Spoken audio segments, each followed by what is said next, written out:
The story opens with silence over a burning Earth. The blue planet that once shone like a jewel in the dark had turned into a grave of smoke and fire.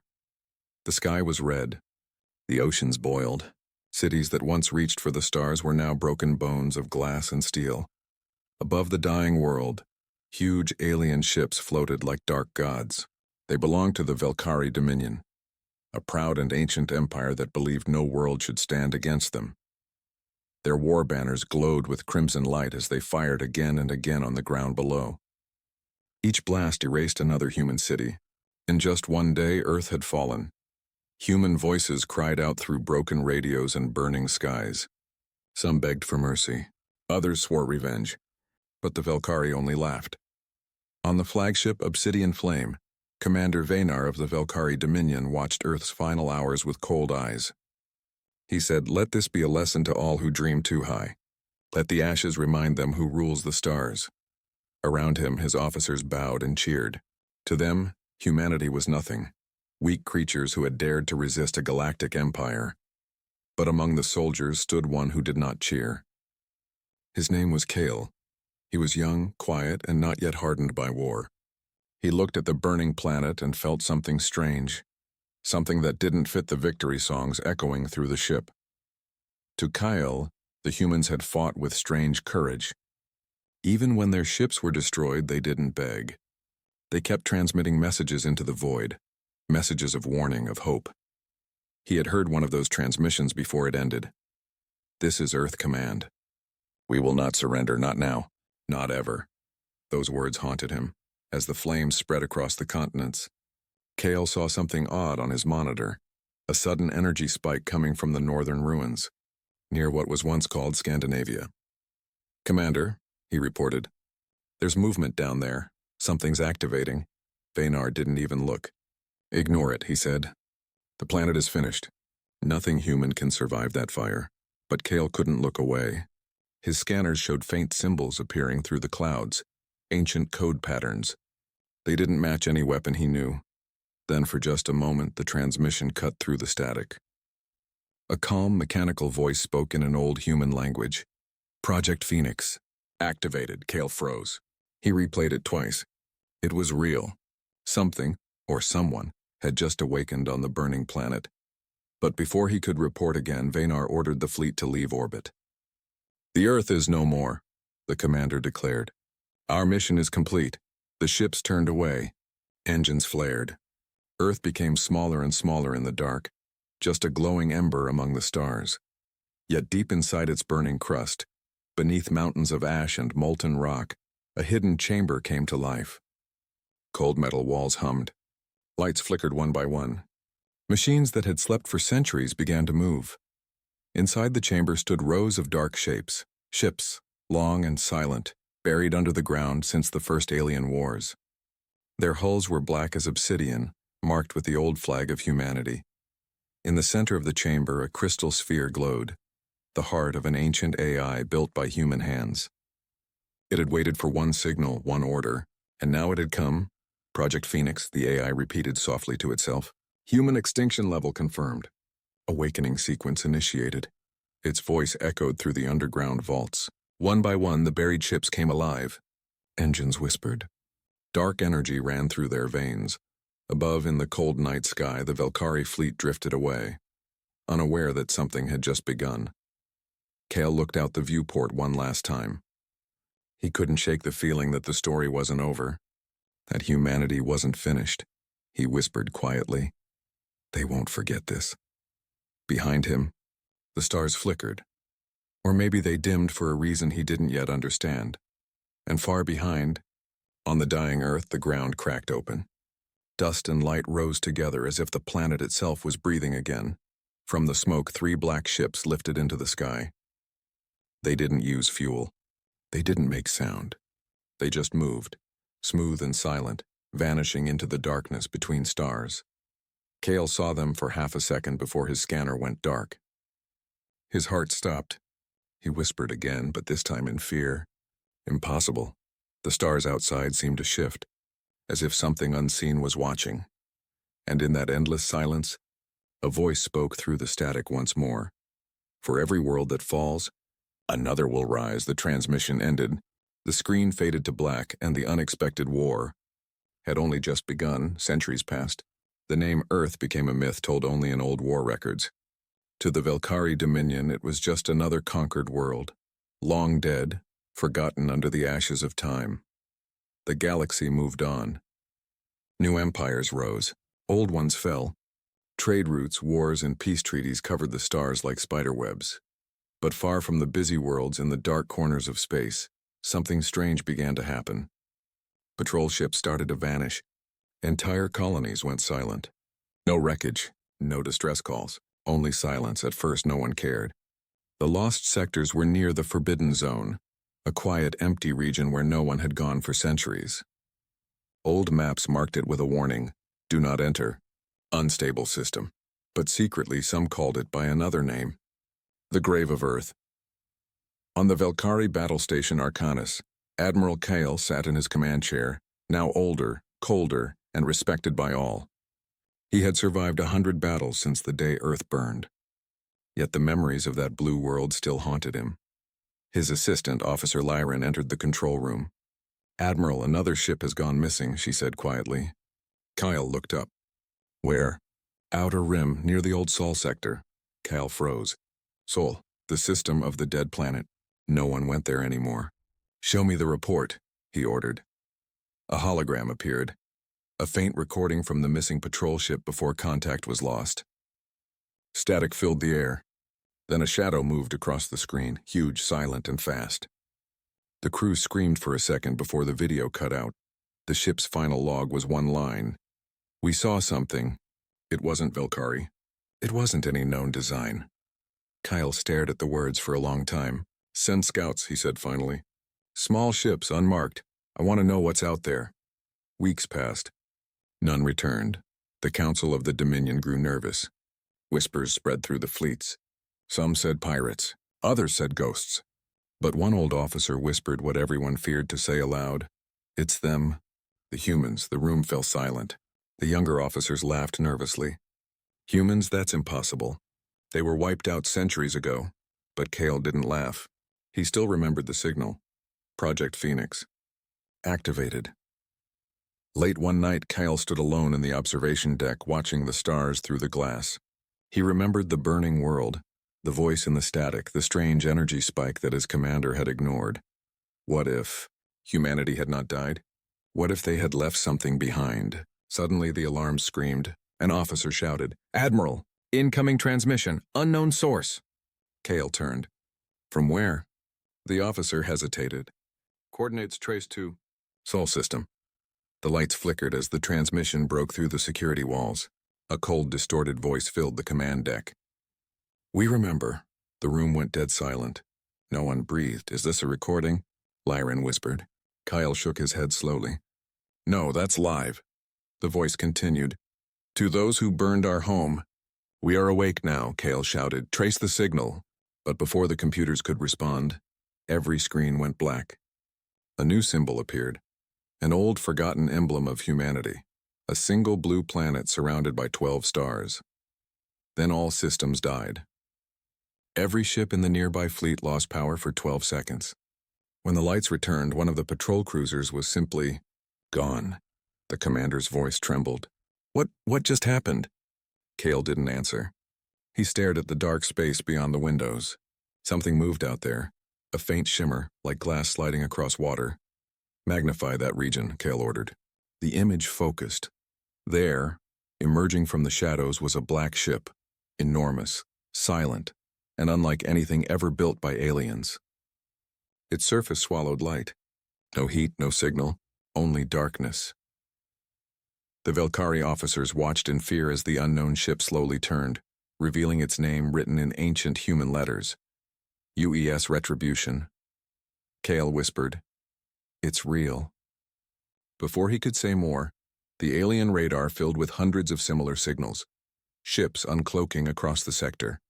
Each one bore the mark of Earth, each one silent.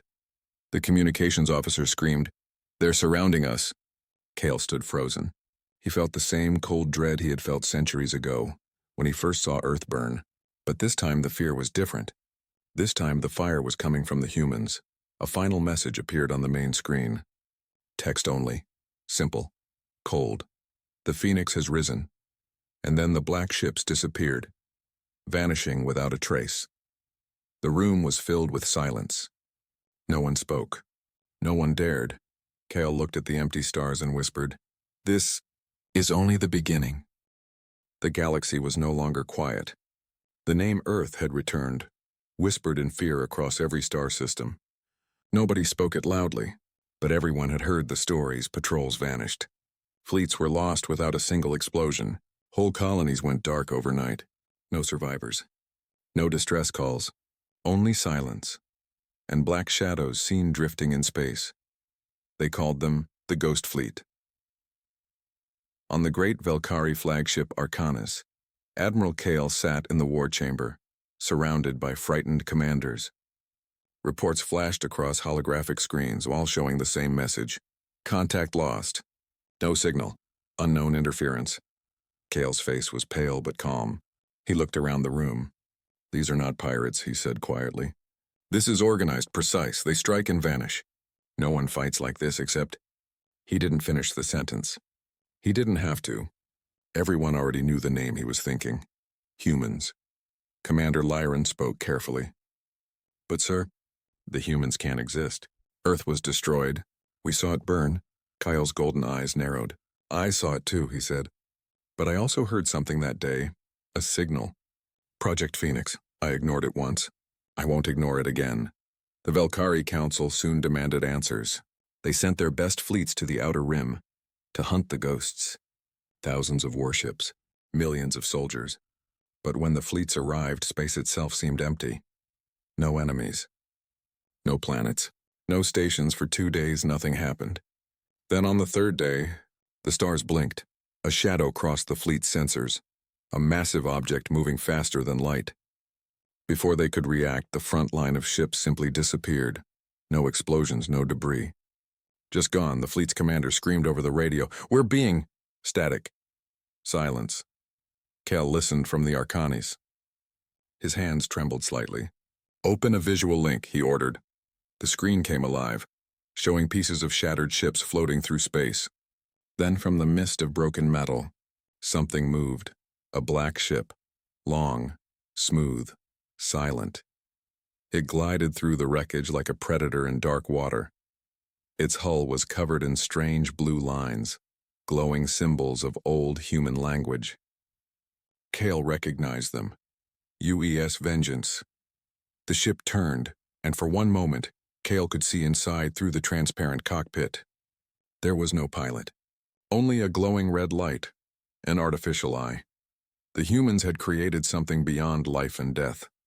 "Machines that fought like ghosts," Kale whispered. "They're not human anymore." Across the galaxy, fear spread faster than light. The Dominion Council ordered all fleets to regroup near the core worlds. But every route they used ended in darkness. Human ships appeared only long enough to strike and then vanished again. They targeted military outposts, weapon factories, and command stations. They never attacked civilians. They never sent demands. They just erased anything that could wage war. Even the Zarn Empire, enemies of the Velkari, lost their entire armada in a single night. An officer from their surviving station sent one final message before his ship vanished. They came from nowhere. They didn't speak. They didn't miss. They didn't stop. Inside his quarters, Kale studied the data. He played the same recordings again and again. Every attack followed perfect timing. Zero errors, zero emotion. It was like the attackers already knew where every enemy ship would be. "Admiral," Lyran said softly. "They call them the Ghost Fleet now." Kyle nodded slowly. "Ghosts don't exist. But something is out there. And it knows us better than we know ourselves." He looked at the hologram of Earth. A dark, burned world. A question formed in his mind. If they had this power, why wait centuries to use it? He didn't have to wait long for the answer. One night, while studying data logs, Kale received a private transmission. No encryption, no traceable source. Just a voice, calm, human, and familiar. "You should have listened, Kale." Kale froze. "Who is this?" he demanded. "We warned you. The Dominion burned our home. Now we burn your empires, not in anger, but in balance. Kyle felt a chill run through him. Balance? You're killing billions. We are not killing. We are cleansing. We remove only those who destroy, just like you once did, to us. The transmission ended. Kale's screen flickered, showing a final message, a symbol of Earth's blue oceans slowly turning into fire. Under it were 3 words: "We are awake." Kyle stood there staring at the symbol, his heart heavy. He finally understood. The Ghost Fleet was not here to conquer. It was here to judge. "Prepare the fleet," he said quietly. "If they want balance, we'll give them war." But even as he spoke, a voice whispered through the ship's speakers. The same calm, human tone. "War? No, Admiral. You don't understand. The war is already over. The lights went out. All systems died. Outside, hundreds of human ships appeared like shadows surrounding the Velkari fleet. And for the first time in history, the conquerors felt fear. Darkness filled the void. The Velkari fleet hung frozen in space, every ship powerless and silent. Only the stars outside still burned, small lights watching from a great distance. Inside the command deck of the Arcanis, alarms flashed weakly. Admiral Kale stood in the center, staring at the dead controls. His voice was calm but cold. "Status report." "Nothing works, sir," Officer Lyron said. "Engines, weapons, communications all offline." Kyle clenched his fists. It wasn't an attack. It was control. Someone had taken control of their entire fleet without firing a shot. Then from the dark view window a shadow began to rise. At first it looked like a wall, black and endless. Then lights appeared, thousands of small blue glows outlining the shape of a ship so large it blocked half the stars. No one had ever seen anything like it. Its design was smooth, ancient, and beautiful. Part machine, part living metal. A message appeared on every screen in every Velkari ship. No sound, only text. "Do not be afraid. We are not here to conquer." Then a voice followed, calm, human, and echoing through the radio systems that should have been dead. "We are the children of Earth. You burned our home. You left our world in ashes. But ashes are where the phoenix is born." Kyle felt his throat tighten. The voice was human, but not completely. It sounded part digital, part alive, as if millions of voices spoke together through one mind. "Who are you?" Kyle whispered. "We are what remains of humanity. We are what you created when you destroyed us." The giant ship moved closer, and for the first time, Kyle saw its name written in glowing blue letters. UES Ashbourne. Lyron gasped. "Sir, that ship is the size of a moon." Kale's voice trembled. "No, bigger." The Ashbourne sent another signal. Images filled the screens, showing every major empire's history of war. The Velkari burning worlds, the Zarn enslaving species, the Vorkai experimenting on entire populations, and then the final image, Earth, burning under alien fire. "We watched. We learned. We built. We waited," the voice continued. "Now we return, not for revenge but for silence." Kale felt the words like ice in his chest. "Silence," he said. "You want to end life?" "No. We want to end conquest." Suddenly, hundreds of small lights detached from the Ashbourne. Smaller ships, sleek and fast. They moved silently toward the Velkari fleet. Lyron shouted, "They're attacking." But Kale raised his hand. "No, look, the human ships didn't fire. They only passed near the Velkari vessels, and one by one alien weapons turned off permanently. Their energy cores went dark. Their systems reset. Not destroyed, undisabled." The human voice spoke again. "We will not destroy you, but you will never kill again." Across the galaxy, the same thing happened. On every planet with weapons, human signals appeared in the sky. In seconds, armies lost control of their machines. Warships stopped mid-flight. Nuclear stations powered down. Entire armies dropped their weapons as every gun, missile, and bomb went dead. The galaxy fell silent. The Velkari High Council screamed in confusion. They ordered all systems rebooted, all ships rearmed, but nothing responded. One by one, their cities went dark. No explosions, no war, just peace, forced upon them. In the command room, Kale stared at the silent screens. His voice was low. "You could have destroyed us all. Why didn't you?" The answer came like a whisper through the speakers. "Because once someone saved us." Not all aliens were cruel. One gave us a chance to escape, Kale froze. He remembered. Long ago, before Earth burned, his patrol ship had found a small human shuttle drifting near the moon. The captain wanted to destroy it, but Kale had disobeyed orders and let it go. He whispered, "You remember me?" "We remember everything." Kale closed his eyes. He didn't know whether to feel guilt or gratitude. Around him, his officers stared at the screens, terrified. "Admiral, what do we do now?" one asked. Kale answered quietly, "Nothing. For the first time in our history, we surrender." The Ashbourne's lights flickered once like a nod. Then without sound or fire it turned and vanished into the stars, taking its ghost fleet with it. For weeks no one saw them again. But across the galaxy peace spread, an uneasy, fearful peace. No empire dared to fight. No world dared to build new weapons. They called it the Great Silence. Kale sat alone in his chamber looking at the stars. He whispered, "They came back not as conquerors, but as judges." Then he said something no Velkari had ever said before. Maybe humanity was the better species after all. Outside, a single blue light blinked in the distance and the last trace of the Ashbourne. And somewhere in that silent darkness, a voice whispered softly, "The phoenix has risen, and the stars will learn peace." Weeks turned into months, months into years, and through it all, the stars stayed quiet. There were no wars, no battles. No ships dared fire a single shot. The galaxy had entered a strange new age, an age of silence. Every empire, the Velkari, the Zarn, the Vorkai, the hundreds of others, all lived under the same invisible rule. No one was allowed to wage war. If anyone tried, their weapons simply stopped working. The name behind it all spread like a whisper. Humanity. The children of Ash, the Phoenix Fleet. No one had seen them since the day the ship Ashbourne disappeared. But every species knew. Somewhere in the dark, they were watching. On the Velkari homeworld, the once mighty war factories were silent. Soldiers walked the streets without armor.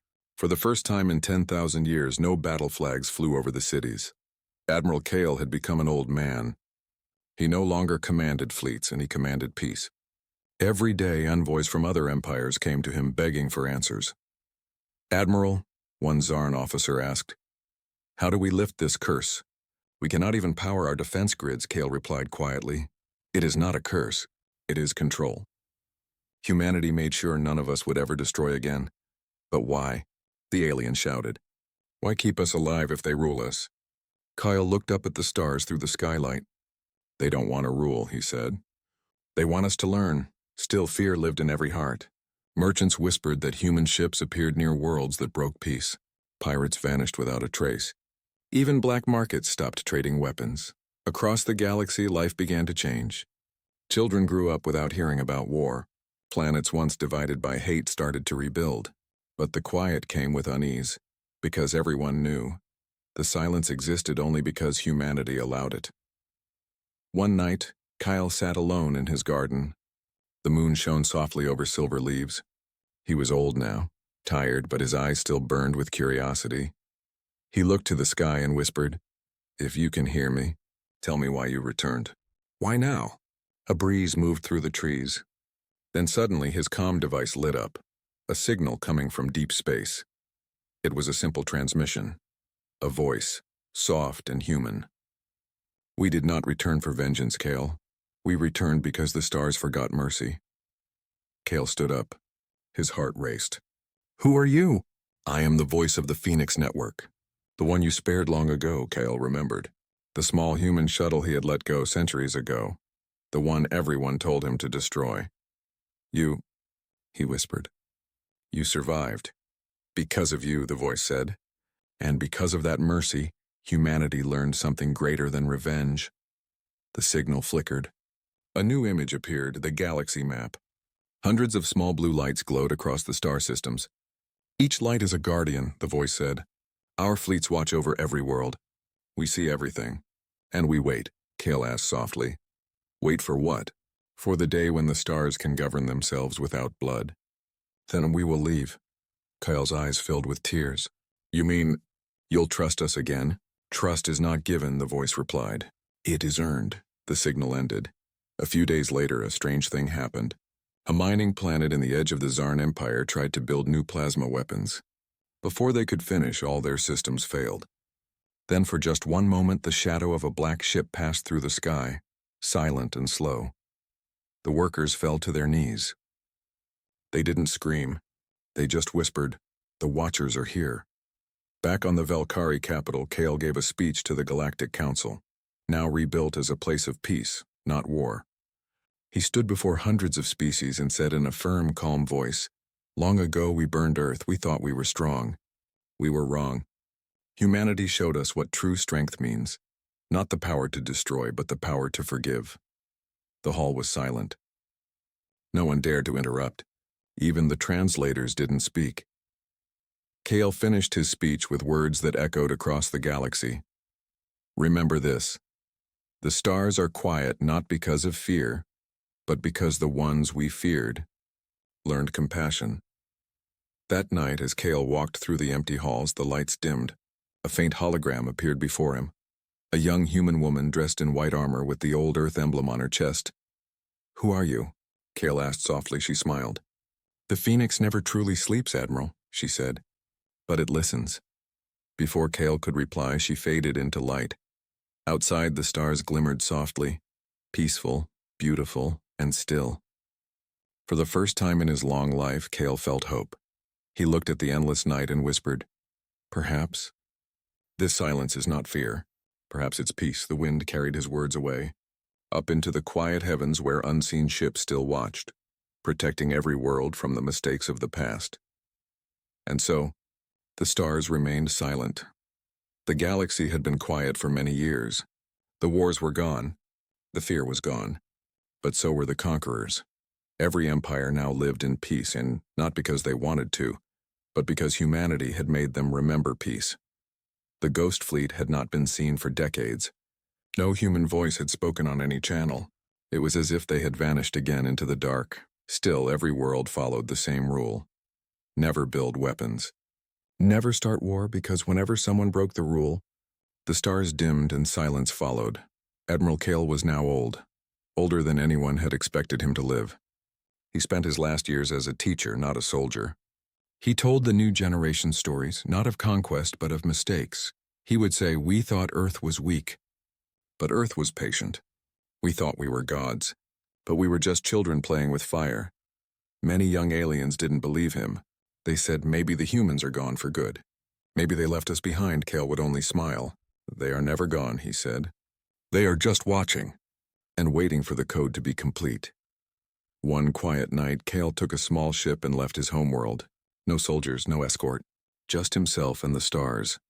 He traveled through the silent sectors, past broken moons, dead satellites, and forgotten battlefields. All the places where war had once lived. After weeks of travel, he reached a lonely system, one no ship had entered for hundreds of years. At its center floated a small blue planet, shining softly through the dark. Earth, the cradle of humanity. Now green again, alive again. Kale's hand shook as he guided his ship through the old atmosphere. The clouds parted, and what he saw made him gasp. Forests covered the continents. Oceans were clean. The ruins of old cities stood like silent monuments covered in vines and flowers. No noise. No smoke, no machines. Just peace. He landed near the ruins of what once was New York City.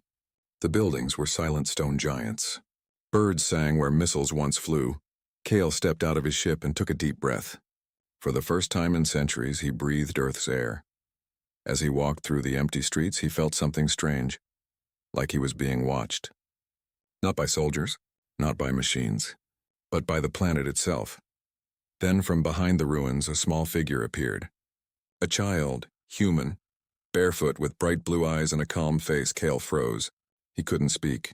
The child smiled and said softly, "You came back." Kyle's voice trembled. You are human?" The child nodded. "We never left. We just changed." Kyle stepped closer. "Where is your people?"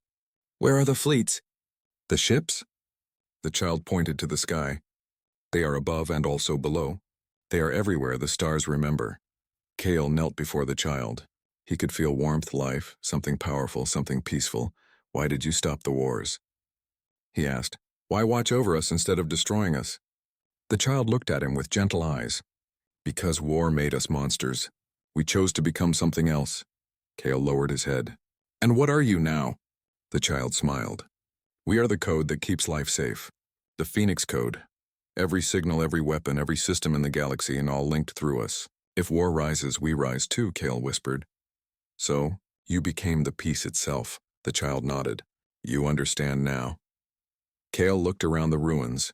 The silent buildings, the green earth reborn. Tears filled his eyes. He whispered, We destroyed your home, yet you rebuilt it better than before. The child reached out and touched his hand. The past doesn't need to be perfect, the child said. It only needs to be remembered. Kale smiled weakly. You truly are human. The child tilted their head. And so are you, Admiral. Before Kale could answer, the wind began to rise.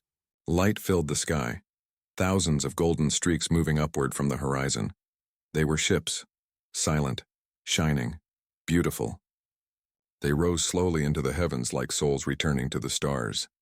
Kyle looked up, eyes wide. They're leaving. The child nodded. The code is complete. The stars no longer need us. Will you ever return? Kyle asked. The child looked toward the sunrise. When you remember what peace means, we will return not as guardians but as friends. Kyle smiled through his tears. Then I will wait. As the light grew brighter, the child began to fade, becoming part of the air, part of the light. Kale whispered, Thank you for giving us another chance. The voice of the child echoed softly, Thank you for remembering. And then the world was quiet again. Kyle sat on a broken step, watching the sky. The last human ship vanished into the sunlight, leaving behind only peace and silence. He closed his eyes. The wind carried the scent of flowers through the air. For the first time, he felt no fear, no guilt, only calm. The galaxy would remember this day. The day when the fire of humanity didn't destroy, it healed. And as the stars watched, a final message appeared across the galactic network, glowing in ancient human language. Project Phoenix completed. Sir,